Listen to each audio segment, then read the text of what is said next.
नमस्कार दोस्तों, story house 2.0 में आशीष के साथ आप सभी लोगों का फिर से स्वागत है। दोस्तों, मैं आशीष कुमार आप सभी लोगों के सामने फिर से एक और खौफनाक और दिल को दहला देने वाले एपिसोड को लेकर प्रस्तुत हो चुका हूँ।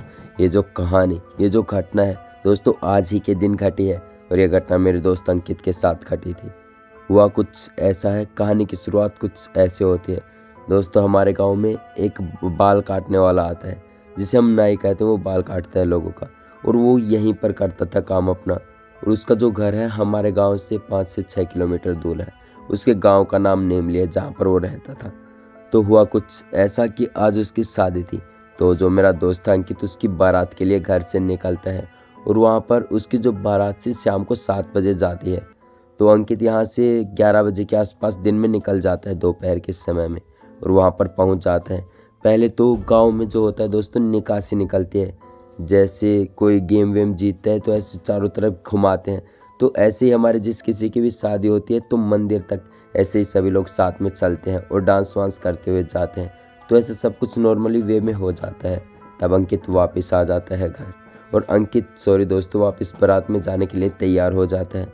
और बारात का समय रात को 7 बजे का था। जब वो बारात के लिए निकलते हैं तो अंकित अपनी गाड़ी खुद की लेकर चलता है और उसके 4 दोस्त और थे गाड़ी में, जो कि अमित, सुमित, रोहन और सोहन, ये 4 दोस्त बैठे हुए थे गाड़ी में।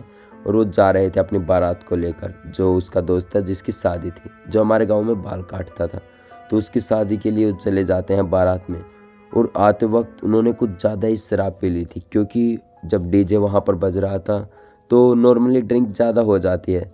तो ऐसे 4-5 दोस्त थे जो बिल्कुल नशे में धुत थे। लेकिन जो मेरा दोस्त है अंकित, वो ये सब नहीं करता था, क्योंकि वो इन चीज़ों में इंटरेस्ट भी नहीं करता था। और वो हमेशा गले में पंचमुखी हनुमान का लॉकेट रखता था, जो कि उसे कुछ भी अजीब लगे तो वो कुछ ना कुछ मंत्र बोल देता, जैसे कि ओम हम हनुमते नमः। कोई भी हनुमान जी का मंत्र शक्तिशाली, जैसे जय सीताराम, जय सिया राम, ये भी बहुत ही पावरफुल होते हैं। तो अंकित को इन चीज़ों में ज़्यादा विश्वास था, वो भगवान में ज़्यादा श्रद्धा रखता था।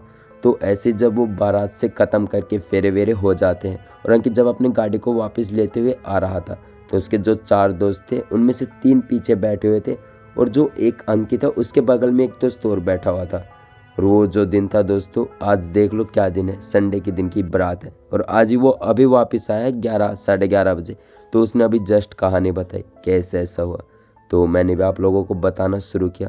तो जब वो वापस आ रहे थे, जब घर से करीबन 10 किलोमीटर का रास्ता रह गया था, तब गाड़ी चलाते चलाते अंकित के सामने एक अजीब सी महिला आई, जो कि सफ़ेद साड़ी पहने हुए थी, लेकिन उसका चेहरा था किसी भी प्रकार का नहीं था।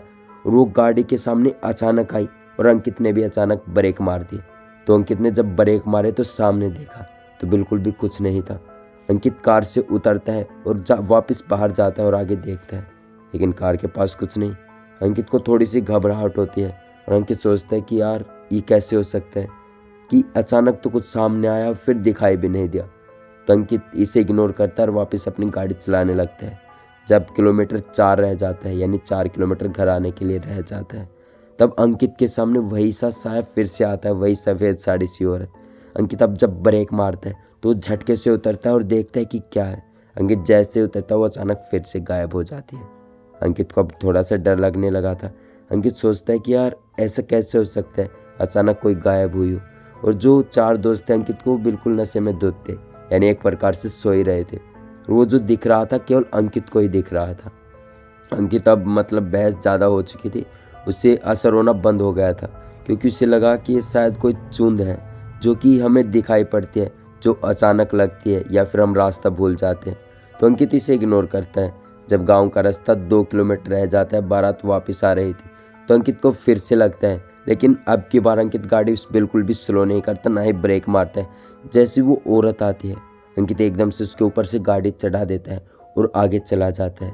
तब अंकित शीशे में देखता है और शीशा थोड़ा सा जब अंकित खोलता है तो उसे अजीब सी आवाज़ आती है, और पीछे से आवाज़ आती है उस औरत की जो सफ़ेद साड़ी में थी। कहती है कि आज तो तू बच गया, कल कैसा बचेगा। आज तो तुझे लॉकेट ने बचा लिया, कल तुझे बचाने कौन आएगा।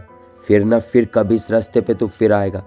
अंकित अब थोड़ा सा सीरियस होकर गाड़ी चला रहा था और 15 से 10 मिनट में अपने घर वापस आ गया। और उसने एक कहानी मुझे जल्द से जल्द शेयर की, तो मुझे लगा कि ये कहानी सुनाने लायक है।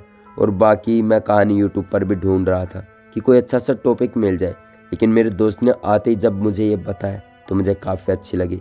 और अंकित अब मेरे पास में बैठा हुआ है जो कि आप सभी लोगों को हाय करेगा, तो जल्दी से आप उसकी तरफ देखें एक बार और जल्दी से आ जाए। हाय गाइस, नमस्कार दोस्तों। ये कहानी दोस्तों इसी के साथ घटी थी, जो कि बता सकते हैं कि बिल्कुल सच्ची कहानी अभी अभी घटी थी। हाँ गाइस, बिल्कुल सच्ची बात है। अभी शाम 7 बजे हम निकले गए थे बारात के लिए। फिर आते टाइम अराउंड 11-12 बजे का टाइम था। फिर आते वक्त ये घटना घटी थी गाइस।